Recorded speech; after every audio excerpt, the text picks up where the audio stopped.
Tunay na ito ay mabuti sa amin, na ang patunay nito ay narito po kami, nakikinig kami ng iyong mga salita. At tulungan mo na ang iyong mga salita ay tumimo sa aming mga puso. Kundi ito, O Diyos, ay isang buhay namin upang sa gayon ang aming mga pananampalataya ay magkaroon ng kaligtasan at magbunga ng kaligtasan na nagmumula sa iyo. Pagpalain mo ang iyong mga salita sa gabing ito. Ito ang aming panalangin sa pangalan ng Jesus. Amen. Magandang gabi po sa bawat isa sa inyo. Makakaupo na po kayo. Ako po ay 20 minuto lang magsasalita para po sa inyong kaalaman. Ang naparito po kami hindi sa ibang bagay, kundi sa isang layunin na kayo po ay dalahan namin ng salita ng Diyos. Sino ang maibigin sa Diyos? Taas ang kamay.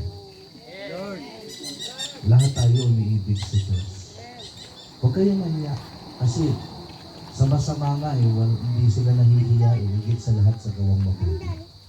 Di ba? Kung sila gumawa ng masama, hindi nga sila nahihiya. No? Kung sa gawang masama, may sumusuporta. Di ba? Sa lahat, sa gawang mabuti.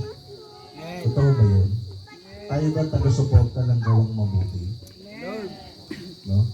Kaya, ang patunay na kayo ay maka-Diyos, kayo ay narito.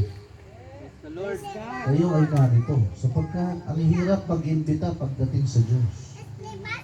Diba? Boring. Boring. Diba? Ang hirap mag-imbita, pero pag ako maglagay ng lamesa dito at maglagay ng emperador dito, may napakadaling mag-imbita. Ano? Pero dahil kayo ay maka-Diyos, narito kayo ngayon. Narito kayo ngayon, nakikinig ng salita ng Diyos. Ngayon, ano ba ang kapakinabangan pag ikaw makikinig ng salita ng Diyos? Ano ba ang benepisyo nito? Ano ba ang kapakinabangan? Alam niyo naman ang tao mahilig sa kapakinabangan. Diba? Pag ang isang bagay, ang isang tao ay aabalahin mo, ano ba kikitain natin dyan? Ano bang magkakaroon ba tayo dyan? Diba? Alam niyo po, ang inyong presensya sa dakong ito nagpapatunay na kayo ay maka-Diyos. Lord. Hindi nyo lang sinasabing mahal nyo ang Panginoon, kundi nagbibigay pa kayo ng panahon, oras para makinig ng kanyang mga salita. Sapagkat ang sa Diyos, nakikinig ng salita ng Diyos. Sorry for that, pero hindi nakikinig ng salita ng Diyos ay hindi sa Diyos. Pero yung nagbibigay ng pagpapahalaga sa salita ng Diyos. Alam mo, ang ibig iparating ng Diyos sa bawat isa sa atin. Mahal kayo ng Panginoon. Mahal ka ng Diyos. Pinatunayan niya yan noon pa. Ibinigay niya ang kanyang bugtong na anak para sa ating mga makasalanan. Hindi ka man magsasabi na ikaw ay makasalanan. No? Sabi ako, napakabait ko nga eh. Hindi nga ako nang aaway eh. Sugal, hindi nga ako umiinom. Pero nananatili pa rin ang isang katotohanan. Ang tao ay makasalanan. Sabi sa Bible, lahat ng tao ay nagkasala. Kaya nung kinagat ni Eva ang kamuting kahoy, kamote ba yun? O mansanas? Mansanas? Parang kamote yung narinig ko eh. O, mansanas, no? Nung kinagat niya, at tinukso niya naman itong si Adan, no? Nakikagat din, nainggit, pumasok ang kasalanan. Hindi pa nila kinakagat, hindi pa nila nakikita ang hubad silang dalawa. Diba? Sana nakita nila ang kanilang sarili na sila ay hubad. Pumasok na yung malisya. Dati walang malisya. Walang malisya. Pero nung pumasok ang kasalanan, nagkaroon ng malisya. Kaya nagtakip sila ng dahon, suot sila ng dahon. Ibig sabihin lamang po nito, ang namagitan sa tao at sa Diyos, kasalanan. Kahit ang pangalan mo ay perpekta, hindi nangangahulugang perpekta ka. Perpekto. O, ang pangalan ng ating mga tatay ay perpekto. Hindi nangangahulugang perpekto ka. Lahat ng tao ay nagkakamali. Lahat ng tao ay nagkakasala. Ang sabi ng Bible, all have sinned is come short to the glory of God. Lahat ng tao ay hindi umabot sa pamantayan ng Panginoon. Kaya ang tao nagkasala. Ano ang mas maraming tao paglinggo? SM o simbahan? Simbahan? Hindi SM? Wala pa palang SM dito. Wala pa pala SM dito, tatayo pa lang. Nasa La Union na pala ako. Ano ang maraming tao? Sa mall? O sa Robinson? Robinson o simbahan? Simbahan pa din? Uwe, naniwala ako sa inyo. Kayo ba, pag linggo, pumupunta kayo ng simbahan? O, tapos sabihin mo, marami pag linggo, di ka na nagsisimba. Diba sabi ng Panginoon, 6 na araw tayong gagawa para sa ating sarili. Ang isang araw ay para sa Panginoon. Diba? E kung balik na rin kaya natin, 6 na araw sa Diyos, isang araw lang sa atin, mas lalo tayo mag-welga siguro tayo, no? Eh yung isang araw na, hindi natin magawa eh. Ano ang linggo? Family day. Family bonding. Pasyal. Pahinga. Di ba? Siyempre, 6 na araw ba naman sa trabaho, pagod na pagod eh. Ang araw ng linggo ay pahinga. Ano? Pero yan ay ginagawa ng mga taong hindi maibigin sa Diyos. Totoo na mahal natin ang Diyos. Pero ang tanong, pinatunayan mo na ba sa buhay mo na mahal mo ang Diyos? Pinatunayan mo na ba? Ang Diyos kasi, pinatunayan niya, ibinigay niya yung kanyang bugtong na anak. Diba? Si Jesus pinako sa krus. Diba? Pinako sa krus si Jesus. Pinagmumura. Pinagduduraan si Jesus. Para tubusin ang ating mga kasalanan. Ngayon, ikaw ba? Sinasabi mong mahal mo ang Diyos. Pinatunayan mo na ba na mahal mo ang Diyos? Ngayong gabi nito, tanggapin mo ang Panginoon bilang sarili mong tagapagligtas, magpahugas ka ng kasalanan, pinatutunayan mo sa sarili mo na mahal mo ang Diyos. Hindi ka lang puro salita. Hindi ka kagaya ng mga politiko. Nangako na nga, tutuparin pa. Nangako na nga ako, tutuparin ko pa. Hindi ka lang puro salita. Alam mo yung mga taong madada, puro lang dada yan. Wala naman sa gawa. Ngayong gabi, patunayan yung mahal niyo ang Diyos. Tatanungin ko kayo ng isang tanong. Kayo ba? Ito po ay seryoso, hindi ito biro. Sapagkat Diyos ang pinag-uusapan natin. Kung ang Diyos binibiro mo, kayang tikilin ng Diyos ang buhay. Dahil ang buhay natin, hiram natin sa Diyos. Sino kang humahamak sa Diyos? Sino kang tao na alam mo ang Diyos ay makapangyarihan sa lahat?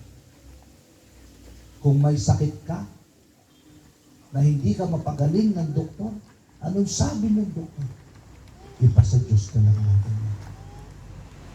Pag may problema kang mabigat, iniwan ka ng boyfriend mo, o iniwan ka ng ninumang minamahal mo, anak mo, asawa mo, pamilya mo, at ngayon nag-iisa ka, parang nagtatampo ka sa Panginoon.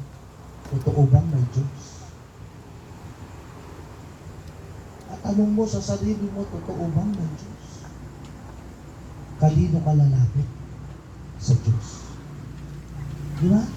Pag ang tao malubhaan sakit, Panginoon Diyos ko, pagalingin mo ako. Panginoon, napakadami kong problema. Kumbaga ang Diyos nagiging emergency na lang. Alam niyo yung kantang emergency? Emergency.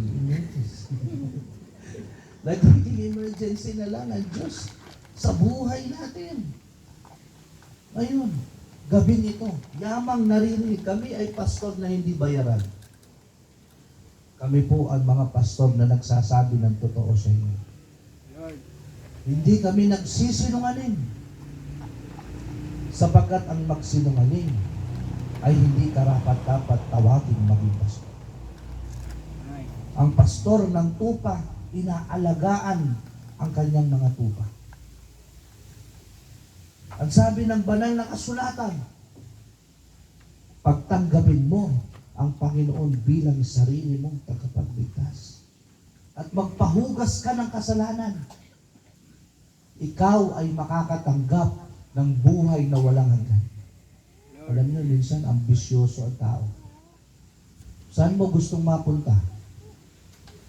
Langit o impyerno? Langit. Kita nga nagsisimba, langit. Di ba? Gusto natin sa langit. Ayaw natin sa impyerno. Anong meron sa langit? Ba't ayaw mo sa langit? Ba't gusto mo sa langit? No? Anong meron sa impyerno? Ba't ayaw mo sa impyerno? Ang ganda sa impyerno. Alam niyo ba si Congressman? Ang pinili impyerno. Ang pinili impyerno. Pinakita o ikaw, anong pangalan mo? Congressman. O ito ganyan. Hindi ko sinasabi yung congressman natin dito ha.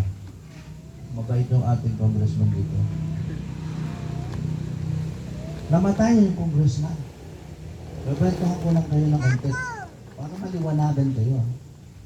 Noong si congressman namatay, yung kanyang kaluluwa, siyempre, kinausap ni San Pedro. Sa San Pedro yun nandun sa, yung manahawak ng susi, tsaka magbabasa ng mga nakasulat yung pangalan dun eh. Kung sa wedding nga yung patayan ng wedding, sinusulat yung lalo tagad yung mga papasok sa langit, sinusulat yung mga pangalan dun. Nabasa. Pagtingin, hindi mahanap ko sa... O sige, ipapakita ko na lang sa'yo. Ikaw na lang ang magpasya sa sarili mo kung saan mo gusto. Sabi ni San Pedro, sige, Tom, pinakita niya yung langit.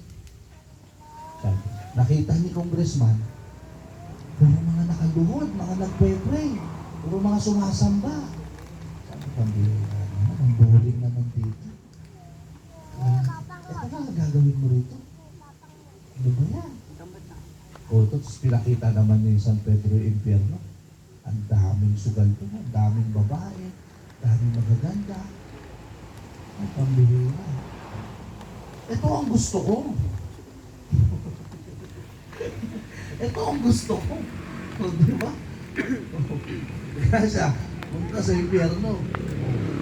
Nung nasa impyerno na siya, pagpasok niya ng pinto,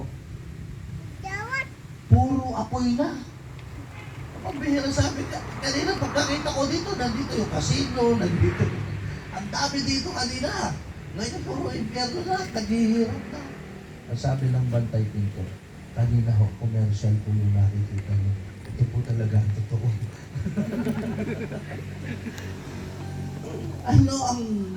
Ano ate? Ang impyerno, puro paghihirap.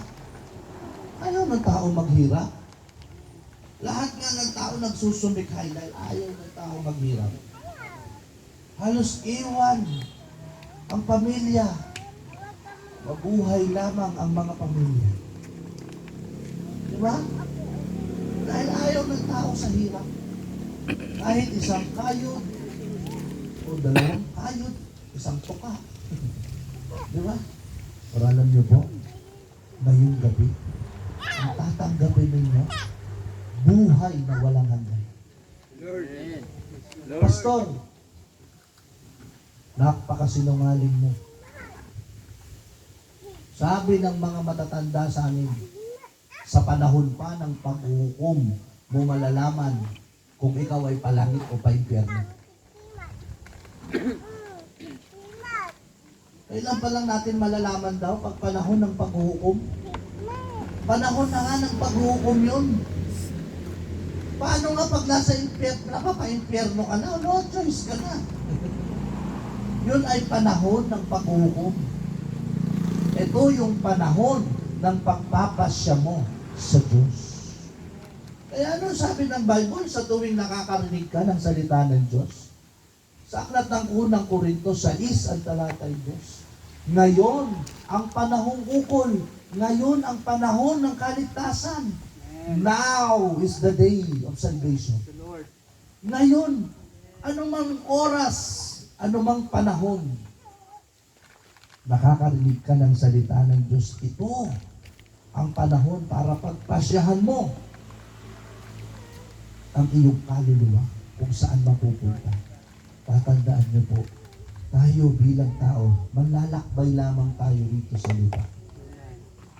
Tignan mo ang cycle ng buhay ng tao. Mag-aaral ka, pagkatapos mo mag-aral, magtatrabaho ka. Pagkatapos mo magtrabaho, establish na yung trabaho mo, mag-aasawa ka na. At pagkatapos mo mag-asawa, kung natulungan mo na yung iyong pamilya, sabi, wala kang utang na loob. Natulungan mo na yung iyong pamilya, ang iyong nanay, tatay. Mag-aasawa ka na. Pagkatapos mong mag-asawa, magkakaanak ka na. Pagkatapos mong magkaanak, yung anak mo magkakaanak na. Ano ka na? Lula ka na.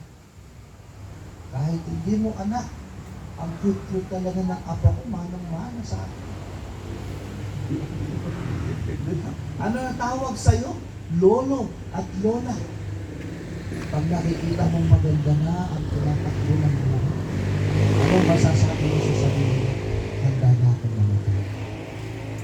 Establish na. Yan lang ang buhay ng tao. Yan lang ang buhay ng tao.